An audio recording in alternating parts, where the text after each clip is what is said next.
ہے یا، چھوٹی یہ بڑی یہ دونوں اس میں شامل ہو جاتی ہیں.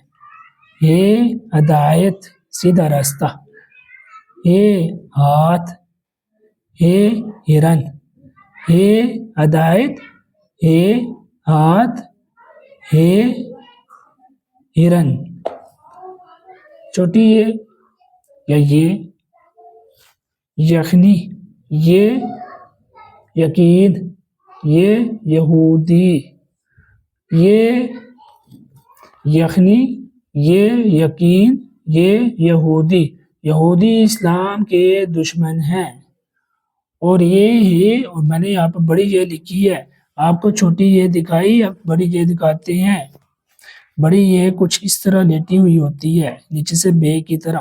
ایک کی آدھی شکال یوں بھی ہوتی ہے، اس کو دو آنکھ والی ہے بھی کہتے ہیں، اور یوں بھی ہوتی ہے، اور یہ ہے بھی ہوتی ہے جو سب سے آخر میں آپ کو نظر آ رہی ہے. اور چھوٹی یہ یوں بھی لکھتی ہے اور آدھی شکل اس کی یوں بھی ہوتی ہے. تو اس کو آپ نے اچھی طرح دیکھ لینا ہے. یہاں تک ہمارے حروف تہجی مکمل ہو گئے ہیں. آپ نے اچھی طرح ان اسباق کو دیکھنا ہے اور سبق کو یاد کرنا ہے، پھر آپ لکھنے کی بھی مشق سیکھیں گے. السلام علیکم ورحمۃ اللہ وبرکاتہ.